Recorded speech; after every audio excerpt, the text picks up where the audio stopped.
It's Mailbag Wednesday. We'll talk about what the Jets can do at the wide receiver position, the upcoming NFL draft, and more on today's episode of the Locked On Jets podcast.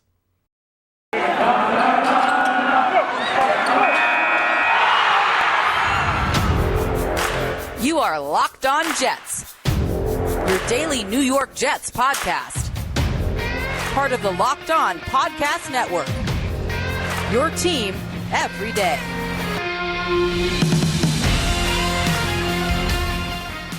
Welcome. This is the Locked On Jets podcast, part of the Locked On Podcast Network, your team every day. It's Wednesday, March 2nd, 2022, and I'm your host, John B. from GangrenNation.com. Thank you so much for making the show your first listen or your first watch every day. We're free and available on all platforms, and if you like what you see or hear, click the subscribe button and you'll never miss an episode. If you're watching on YouTube and you like what you see, give this episode a thumbs up. Helps the channel out and it helps other Jets fans find Locked On Jets.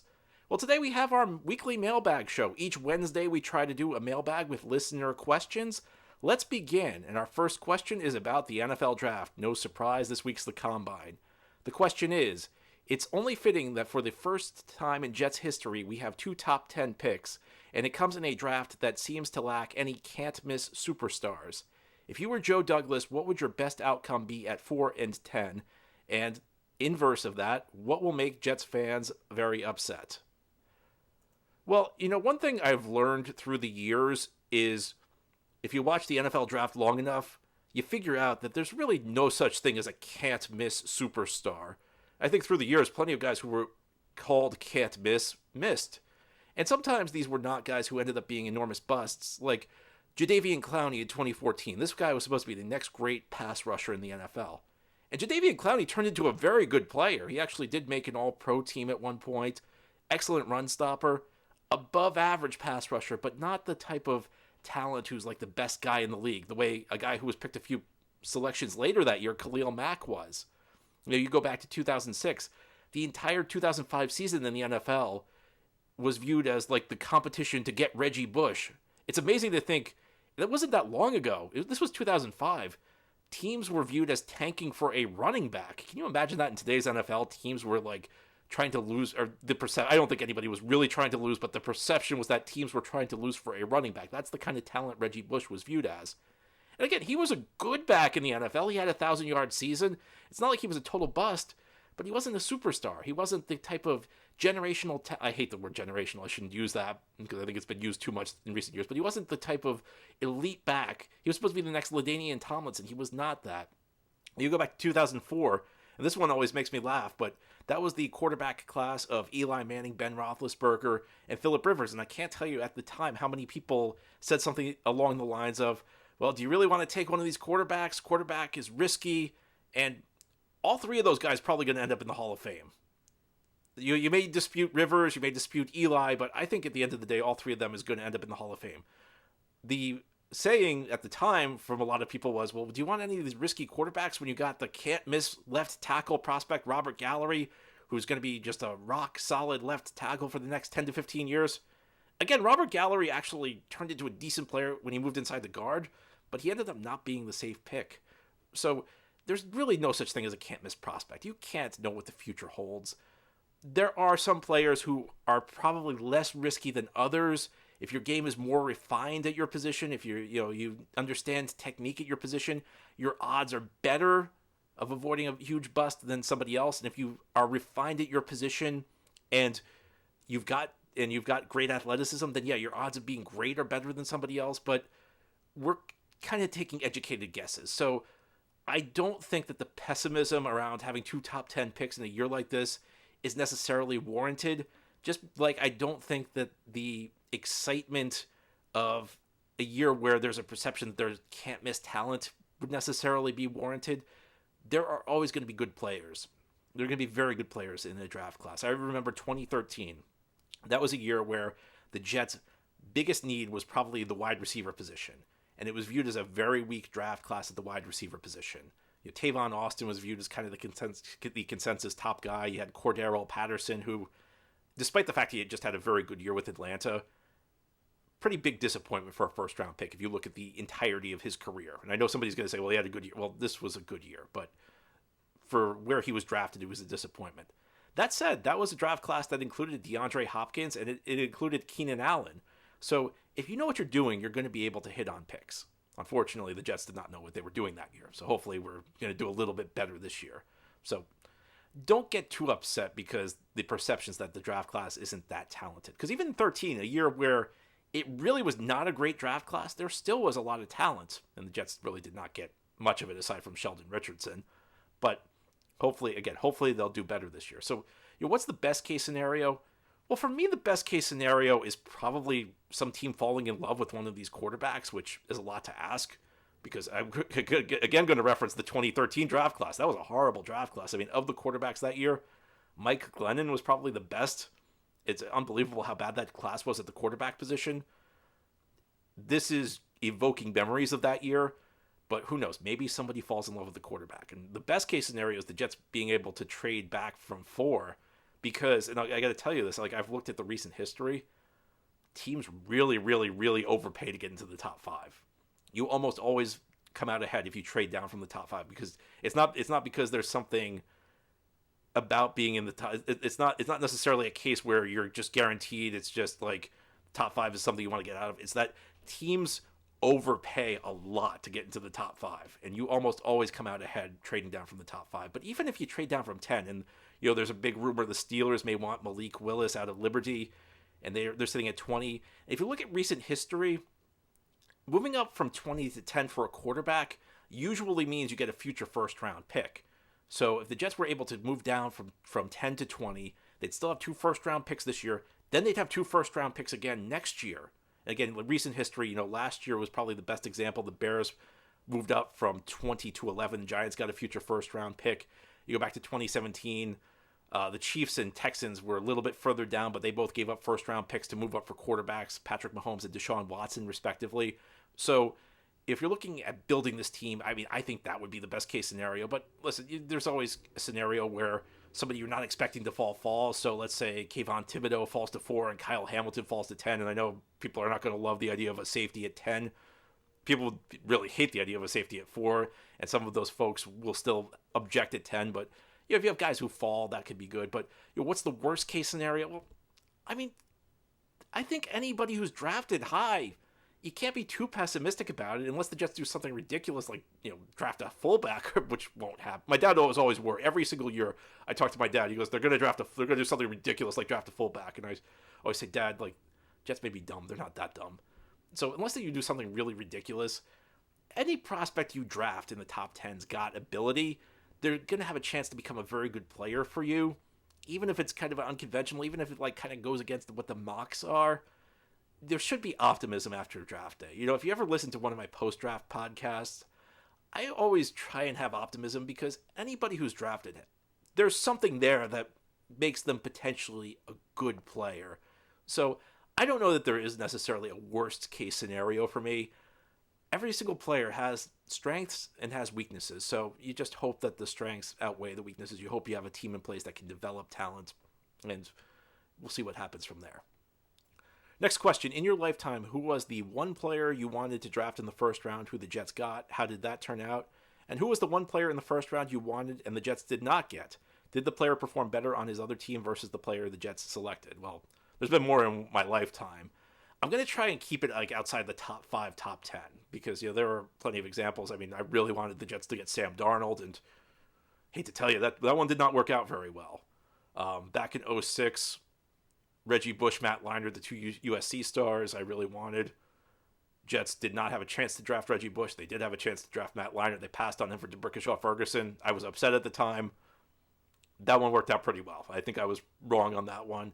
Go back to 2000, I really wanted the Jets to draft Chad Pennington. This was an interesting one because in 2000, the Jets had 4 first-round picks. They got one from New England because Belichick left the Jets to go to New England, that whole saga. And they got 2 more after trading Keyshawn Johnson. I really wanted Chad Pennington. And the Jets picked Pennington, but they waited until their 3rd pick. They drafted John Abraham and Sean Ellis, both of whom turned out to be very successful selections.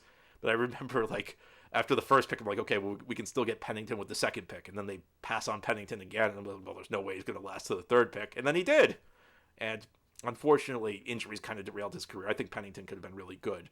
But if we're like going outside like the obvious like top picks, I'd say there's probably like a 2-year stretch there.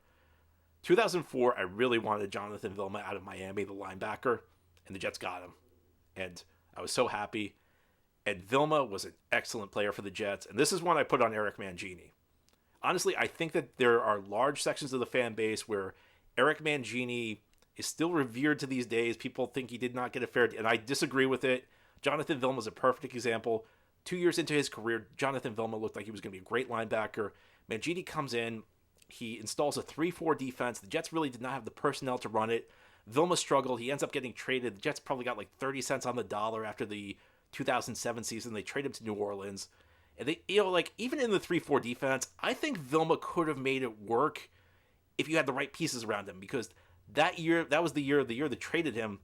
After that, they got Chris Jenkins to play nose tackle. And if you're going to play a guy like Vilma in a 3-4, you got to have a big nose tackle in front of him to protect him, let him, do his thing. I think if you put Vilma next to David Harris, a guy who was good, who could handle shedding blocks and playing the run game, again, you could let Vilma do the things he was better at.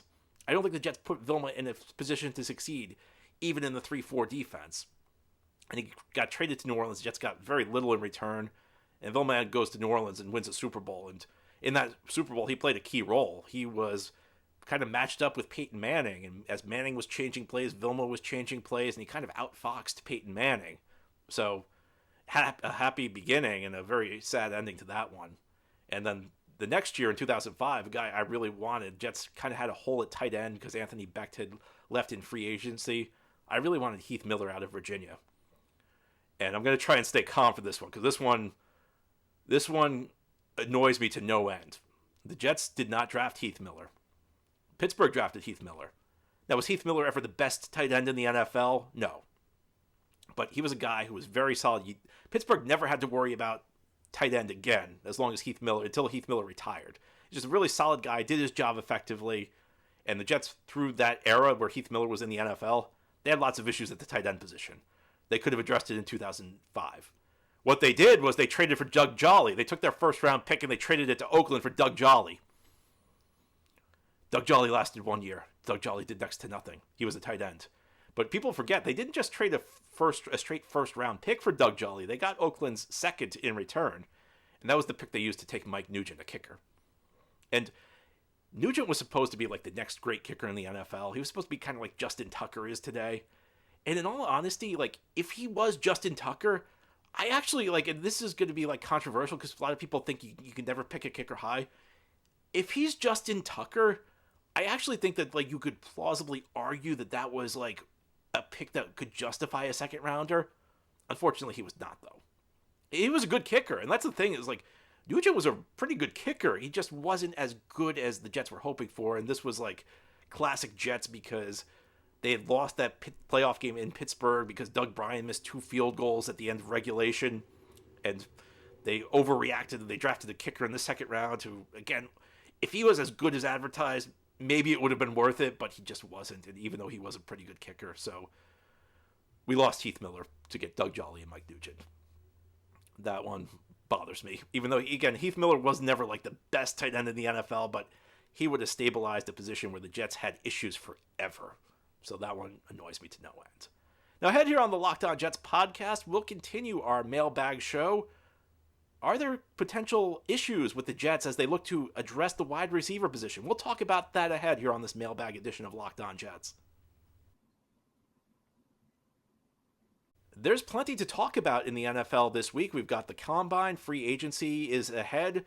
In the not-too-distant future, we'll also have the NFL Draft, but games are over for this year. Basketball, however, is full steam ahead for both pro and college hoops. And from all the latest odds, totals, player performance props to where the next fired coach is going to land, BetOnline.net is the #1 spot for all your sports betting needs. BetOnline remains the best spot for all your sports scores, podcasts, and news this season. And it's not just basketball. BetOnline.net is your source for hockey, boxing, and UFC odds.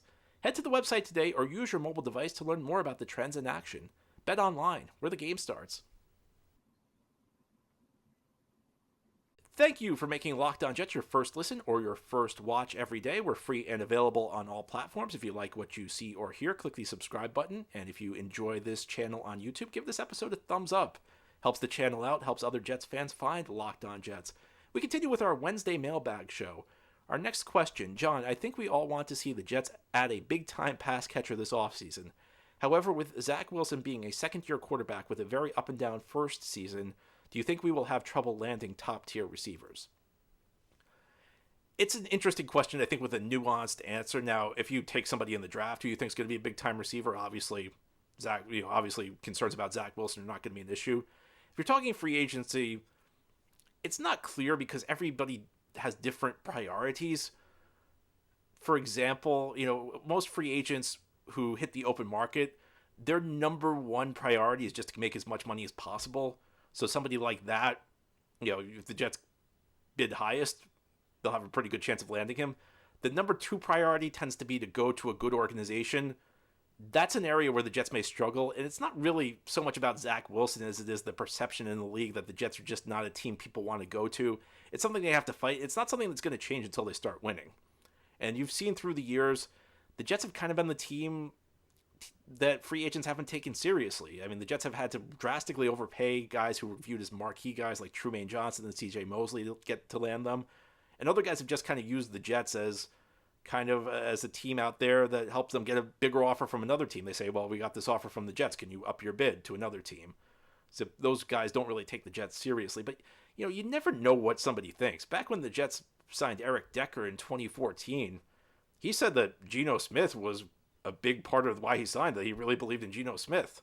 Geno Smith did not have that great of a rookie year. I mean, the Jets did surprise everybody by going 8-8. Geno had some game-winning drives, but if you watch Geno that year, I mean, I don't know that you necessarily were convinced or should have been convinced that he was going to be a great player. Now, you may say Decker wasn't being honest, that he just came for the money. That may be true.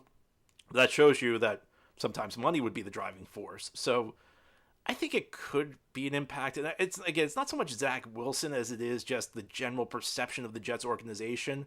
But I don't think it's going to be the type of thing that's going to completely prevent the Jets from being able to land a receiver. And they also could work the trade market. If an Amari Cooper is available in a deal, maybe you make a deal. Maybe you make a trade. So I don't think it's an insurmountable obstacle. I think it could be an obstacle to a certain extent, but I don't think it's the kind of thing that will completely prevent the Jets from landing a receiver. And I don't think it's the type of thing that would be an excuse for the front office if they fail to do so. Our next question, some of the best receiver options who might fit as an X-receiver, such as Godwin in free agency and Williams and London in the draft, would be going into the season hurt, rehabbing, or banged up. Should this exclude them from being acquired? Well, not necessarily, and I think this is one of the things we struggle with sometimes as fans, and I think in the media as well. There are just some things we don't know. And, sometimes you'll hear somebody say, well, it's worth the risk even though he's injured, or you'll hear somebody say, well, it's too risky, they're coming off an injury. Well, we don't really have the information to make an informed judgment on that. We're kind of just like throwing something out there without any of the relevant information. The Jets have a medical team, and it's their job to figure these things out. They have way more information than you or I have. So I don't know if you have to trust them is the right phrase here, but you can't really judge it yourself. It's just the type of thing you have to go with. You have to figure out. And now I'll say this. Yesterday, Tampa Bay's general manager spoke at the Combine about Chris Godwin. And typically, you get like a political response from general managers when they talk about players who are free agents. They'll say, oh, well, we're hoping to have him back. We have a salary cap to deal with. You get kind of like a non-committal answer. He did say we really, really want Chris Godwin back, which kind of stood out to me. And maybe that's a sign Chris Godwin's injury is not going to be the type of thing that prevents him from having success. But it's not so much whether the guy's coming back from an injury. It's more, are they going to get back to being 100%? Like a Jamison Williams, who you mentioned, his game is so based on speed that I think it is important. Like, you're going to have to determine medically whether he's going to get back to being as fast as he was before. If he is, then I don't think you take him off the board. I mean, at the end of the day, you're not expecting much from a rookie anyway. And beyond that, you're looking for the long haul. You're looking for somebody who's going to produce. I mean, if somebody's going to miss a game or two or even the first month of the season, if it's somebody you want to be on your team for like the next 8 to 10 years, is that really that big of a deal that you take him off the board?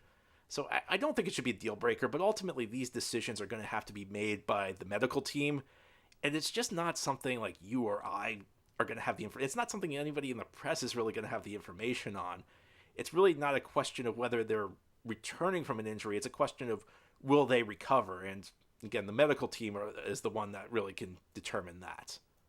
Our next question. Hi, John. We've all been told what a great motivator Salah is. Is it at all concerning to you how unmotivated it seems Becton and Mims were last season? I think it's too early to say. I mean, listen, in my lifetime, probably the best motivator was Bill Parcells, because I wasn't around for Lombardi. Lombardi was probably the best motivator in the history of the league, but in my lifetime, it was probably Bill Parcells, but he had some guys he just couldn't get through to. And I don't know that Becton necessarily had motivational issues. I think with Becton, there's a lot we're speculating on where we don't know it for a fact. But for the sake of argument, let's say that Jets had a couple of guys with motivational issues. There are always players in the NFL who a coach just can't get through to, who maybe have talent, who just can't make it work. So I don't know that it's necessarily a mark against the coach if like there's one or two players who he can't motivate. I think you have to see it broader. I think you have to see a bigger picture of the team, and it has to be over a longer period of time. So I'm not ready to say that this is a warning sign about Salah. Again, I don't even know that motivation was necessarily the primary issue with those two guys. So I would be inclined to cut Salah a break there.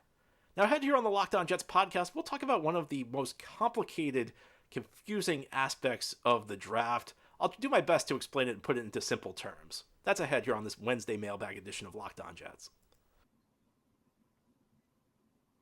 You know, we were just talking about motivation, and I think everybody should be motivated to go out and get some Built Bars. Built Bar is the best tasting protein bar on the market. Absolutely delicious. Have you tried Puffs yet? If not, you're missing out on one of the best tasting Built Bars ever. Puffs are the first ever protein-infused marshmallow.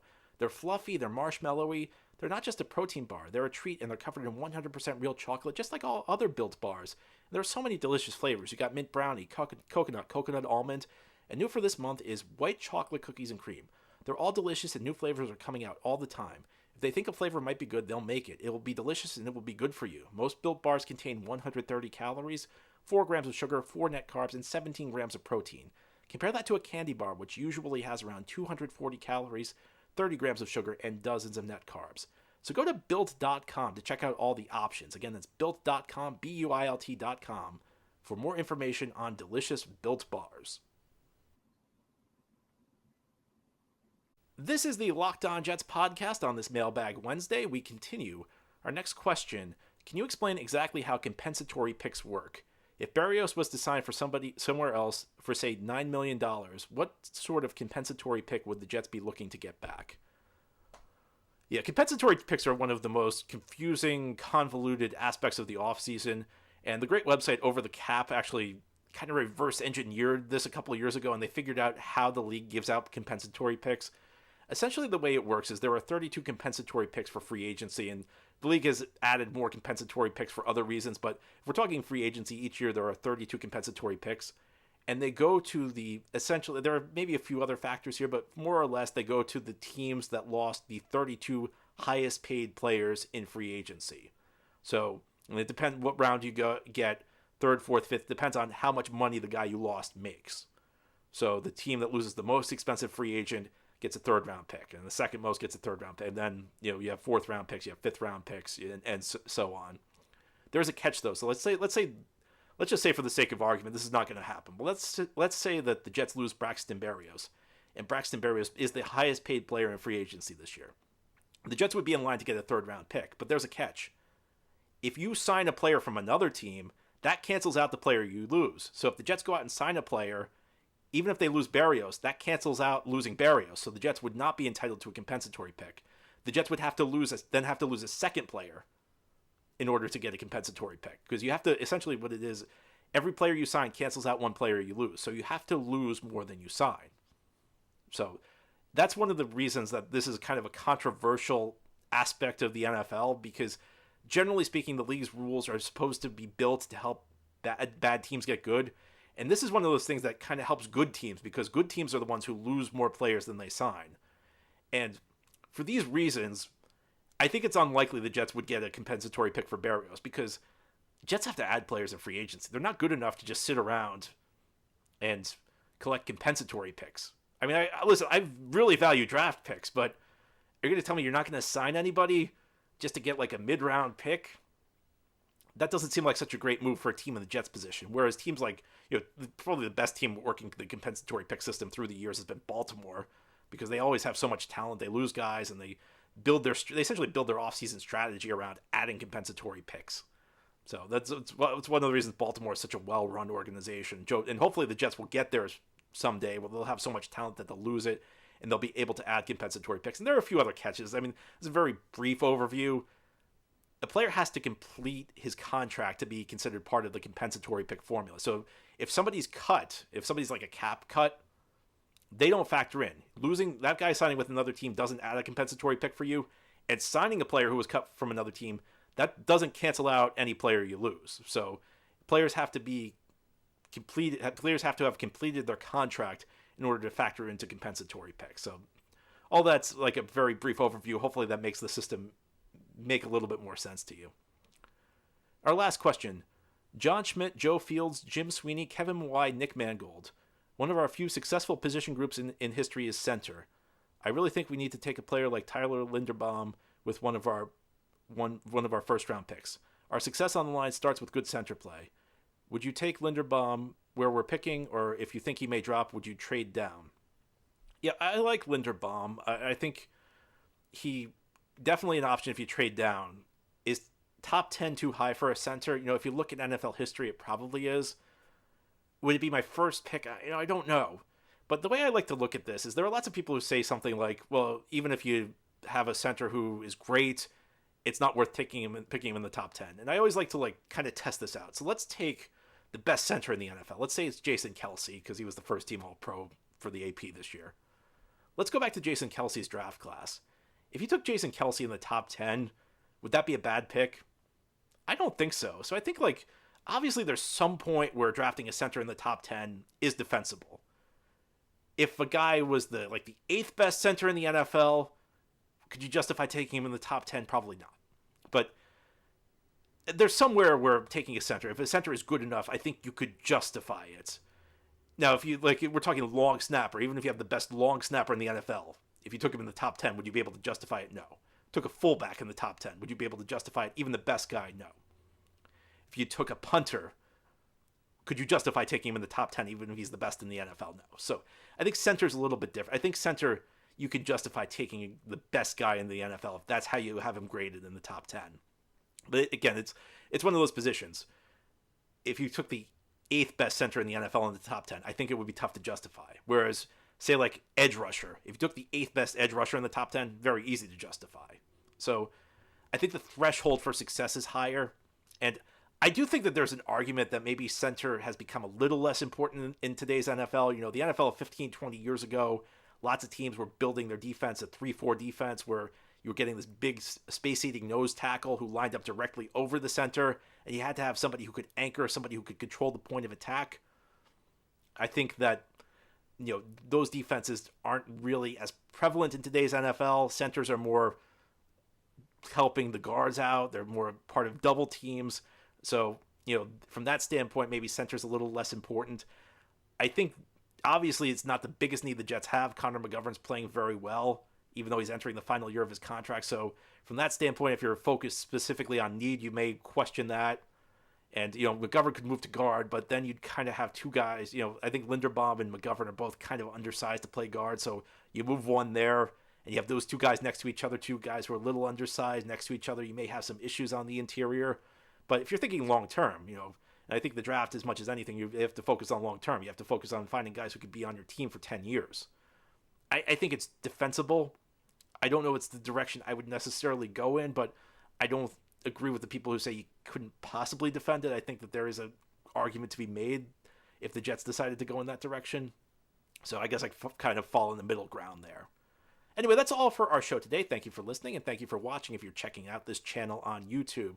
This has been the Locked On Jets podcast, part of the Locked On Podcast Network. Your team every day is our motto. If you like what you see or hear, click the subscribe button. And if you're watching on YouTube, give this episode a thumbs up. Helps out the channel. helps other Jets fans find Locked On Jets. I hope you have a great Wednesday, everybody. We'll be back tomorrow to talk more Jets.